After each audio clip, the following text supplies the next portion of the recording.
les commentaires m'a dit que cette plaque était sans doute collée au map, donc ça pouvait se décoller assez facilement.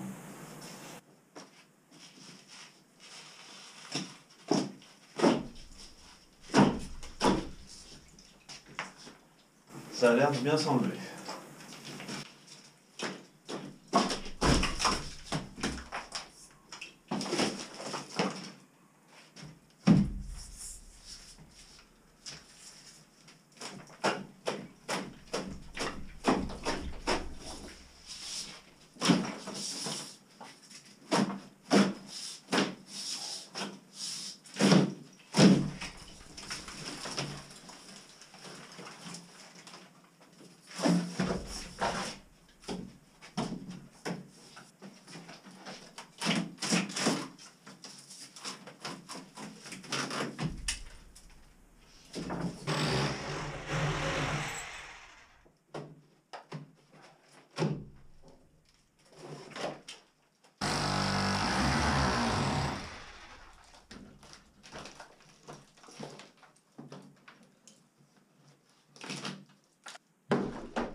fais ce qu'on appelle un enduit pierre vue.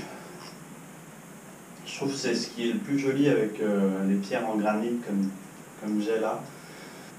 Je trouve ça plus esthétique qu'un enduit pierre apparente qui fonctionne à mon goût aussi toujours mieux sur les pierres calcaires. C'est vraiment la partie la plus agréable à faire, je trouve. C'est là où tout prend forme et qu'on voit directement le résultat final. Donc après que l'enduit est un peu séché, en été par exemple c'est le soir directement. J'ai essayé d'y retourner hier soir et en fait c'était beaucoup trop humide. Et il faut attendre le bon moment, là où la brosse métallique ne s'encrasse pas trop. Donc là c'est parfait. Donc je passe d'abord ça pour vraiment niveler comme je veux. Et après je passerai la balayette pour faire ressortir le grain et uniformiser un peu le tout.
Alors, vous vous souvenez, j'ai coupé ces tuyaux.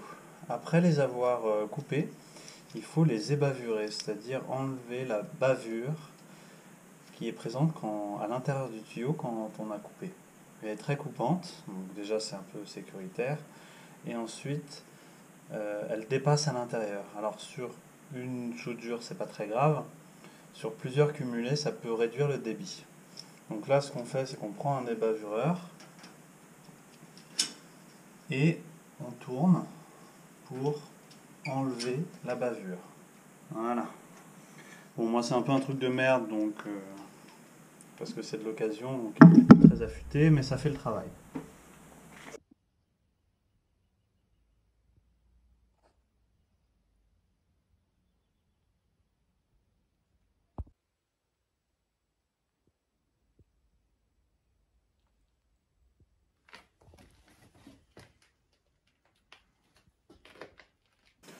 Étape numéro 2, à l'endroit où on va souder, là par exemple cette pièce elle va venir comme ça.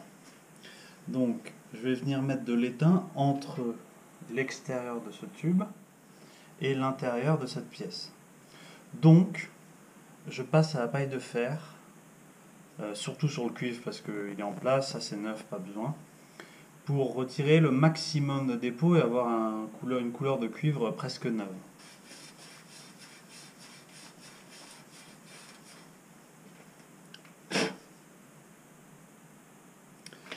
Voilà, là on est pas mal. Je vais le faire aussi ici.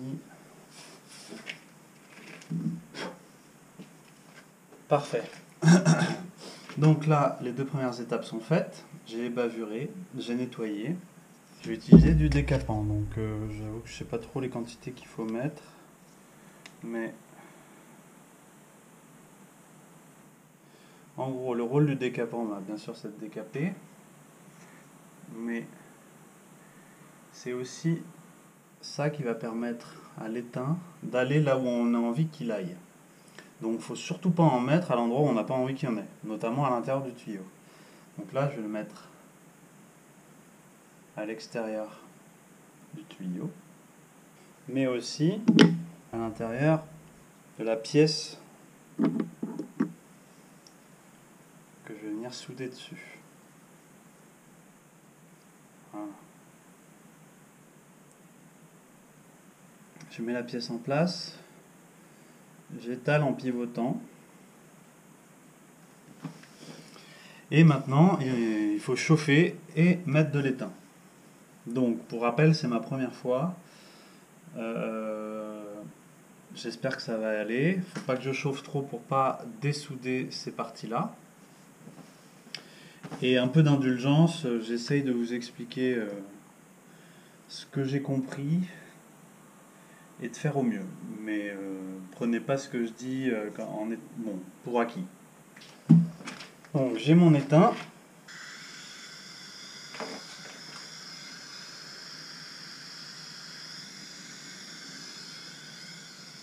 Et là, il faut que je chauffe.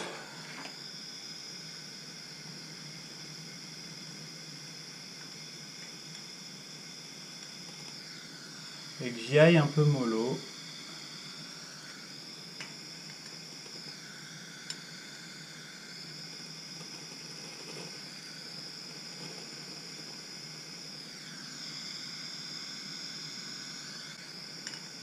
Et je viens tester au fur et à mesure avec mon étain jusqu'à ce qu'il fonde.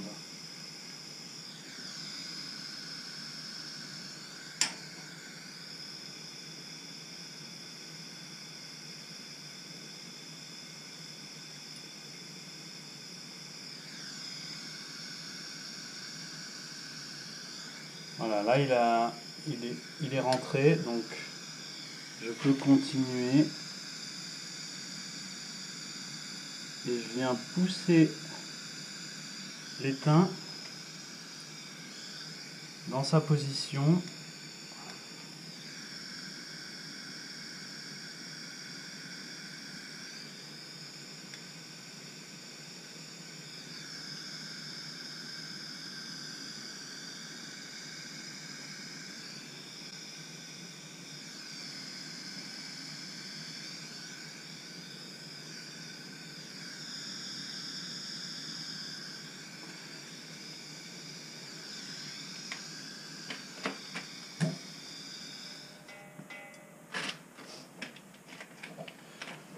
Bon, alors j'ai vu l'étain à l'intérieur.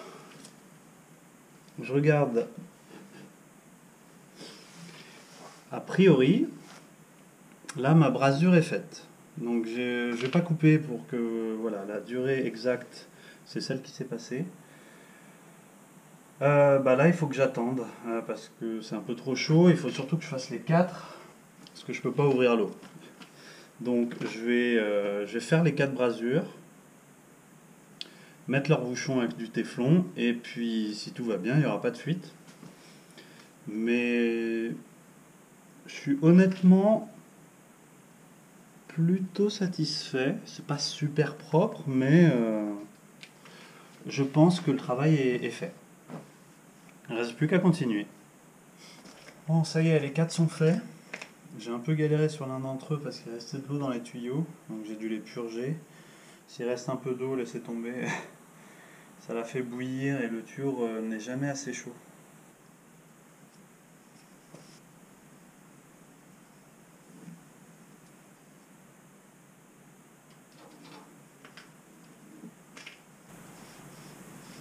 Bon, je sèche bien pour être sûr que s'il y a de l'eau, ce soit bien de la fuite.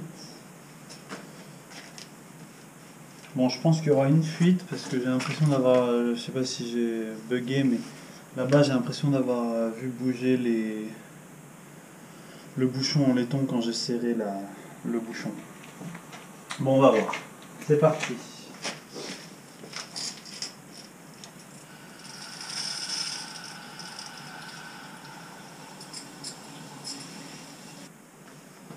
Alors, là ça coule un peu, mais j'ai l'impression que c'est le bouchon.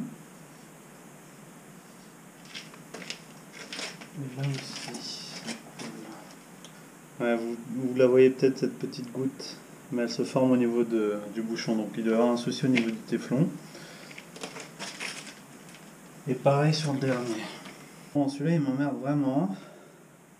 C'est fou, hein, c'est dans la plomberie là, ce qui m'embête le plus pour l'instant, ce qui me cause le plus de soucis, c'est le téflon.